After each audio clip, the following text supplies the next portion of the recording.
Hey everybody, welcome back to Ryan Makes Sense, where we talk personal finance, investing, and chart analysis. Today we are looking at ticker symbol STM. This is ST Microelectronics. I don't think I've reviewed this one before. We're going to go ahead and look at my stock price projection, see if the stock is worth $30. We'll do some advanced charting. I wonder if I have this one in my catalog. I do not. So we'll do some advanced charting. We'll see if this is worth 30 bucks. We'll see what hedge funds and institutions are doing. We'll look and see what the balance sheet has in store, and we'll go ahead and hit that subscribe button. All right, I want to go back to this really quick. This stock has been around since 95. And if you know me, you know I love stocks that have been around for a long time because it allows us to see potential historical patterns that have already occurred to give us a rhyme or a reason that we could see a similar move, basically. So just looking at the technicals, we do see some weakness on the RSI. Bears appear to be in control. MACD downside, it's hard to tell if a reversal is coming. Money flow is not flipped up down here, so I don't think a big reversal is ready yet. And the relative momentum indicator is heading towards sea level, below sea level. So overall, I mean, this is a $30 stock. Let's see what we got down here. I mean, this is strong, solid sales, solid EPS, a little bit of a decline here in 2023. It's very cheap. According to this, it's very cheap. They offer a small dividend, very high gross margins, a lot of shares outstanding. Highly recommended by Fintel. They're profitable. EPS past 5 years, 25%. Sales past 5 years, 12.8. This company appears to be resilient. I do want to just open their website, and I want to just get a quick description before we kind of start the stock projection calculation. Okay, global semiconductor company engages in business of designing, developing, manufacturing, and marketing products used in a wide variety of applications for auto, industrial, personal electronics, communications equipment, computers, and peripherals. That's interesting. It operates through the following segments: automotive and discrete group, analog, MEMS, and sensor group, microcontrollers, and digital ICs. Digital ICS group, MDG, and others. ADG segment includes dedicated auto integrated circuits and discrete power transistor products. AMS segment offers analog, smart power, MEMS. Okay. So it is headquartered in the Netherlands. I just want to see if this website looks like it's from the 90s or if it's wow, it has the .html at the end of the website. Oh, I'm so sorry, my head is blocking everything. I do that every time. Whoops, wrong thing. Actually, this website looks pretty dope. Okay. I just want to see if they're keeping up with it. This is exactly what I look for, 2024, perfect. Yeah, this site looks pretty cool. Good on them. Let's see what's going on. What's going on with this company? We need to make sure they're in USD, which we can see right here. They are, so that makes our life a bit easier. Sorry for the major scrolling here, and let's go ahead and pull up my proprietary calculation. So let's just do some clearing really quick. All right, so they have a market cap of 27 billion, 40 million. That's huge. Income of 3 billion, 30 million. And sales, 15 billion, 410 million. That's insane. And I mean, just looking, this is absolutely gorgeous. This is absolutely gorgeous. A little bit concerned on the EPS here.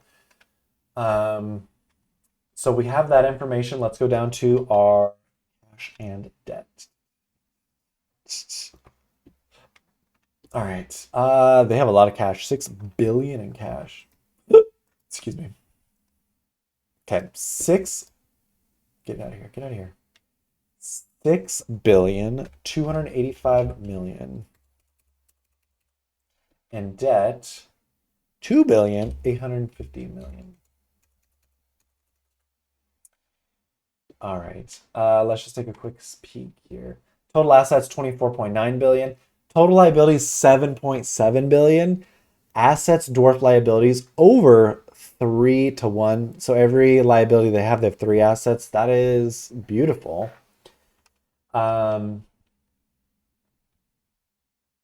I mean, such good management. Their cash is only going up.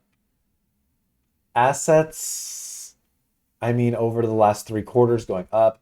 Liabilities going up a smidge, kind of staying in line with assets. So that's a absolutely A plus 10 out of 10 ratio, over 3 to 1. So now what we're gonna do is we're gonna take this and we're gonna divide it by 902,770,000. And this gives us a projected stock price of $54.18. That is the highest target we have here, but also just a heads up, my calculation does not include the fact that they give their cash flow to shareholders. So right here, you can see they do offer a dividend. So just a heads up. This stock was $55 at one point. It's broken below our 50 SMA here. We have the 200 SMA at $20. That would be quite the steal there. So institutions own 6.96%. That is old data. New data shows they own 8.05%. And just keep in mind that although that's a very small percentage increase, there are so many shares float that it takes a lot more buying or selling to move these numbers. So yeah, you can see the fall off right here, pretty big.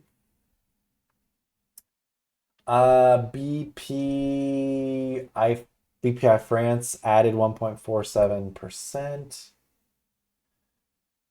Just see if we have, excuse me, Vanguard or BlackRock. I wonder if there's, I saw Raymond James. All right, I'm gonna do a control F because I'm tired of searching. Vanguard. No Vanguards. What about BlackRock? All right, BlackRock has got some exposure. BlackRock owns 5 million shares and they added 16%. And they have call options. Crazy. They bought those back in May and unfortunately, pretty bad timing. So the stock does seem overvalued, but the trend is your friend until the end. So let's go to our advanced charting. Da-da-da-da-da. So we have 73.87, right? It's pretty close. We have our resistance there. Here's a good channel. That's a good channel too, right here. Is there any clean? I'm looking for a clean. This looks clean. That looks clean. That looks super clean.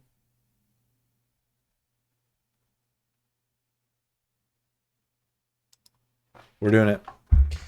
So basically what I did there was looked for all-time high resistance. The stock has never broken this blue line up top and closed. You can see it tried, but it closed below.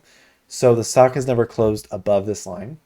And for this support, it's perfect resistance followed by perfect support, followed by perfect supports here, followed by perfect resistances, followed by the test, followed by perfect resistance for perfect support. These two candles cross in and out, and then we have really nice support right here. So we're in this long-term downtrend channel. Now we're going to do the opposite to the upside, right? Now we're looking for perfect. That's really good right there. That's really good. I gotta take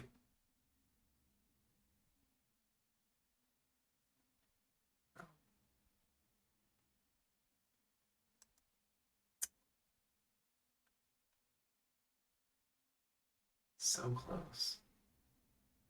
Okay, what do I write here? That's kinda clean. Yeah. Okay. Okay, so this channel basically has been extremely solid. Perfect support, perfect support, perfect support. The stock has never fallen below this line here. This goes all the way back to 2016. And you can see it has perfect resistances, all followed by supports, resistances, resistance, support, support, support, and it's fallen through. So now our next near-term price target is going to be around $26, $27. And we're going to want to see how it reacts down here. But let's look at historical support. So we've got very good historical support right in here.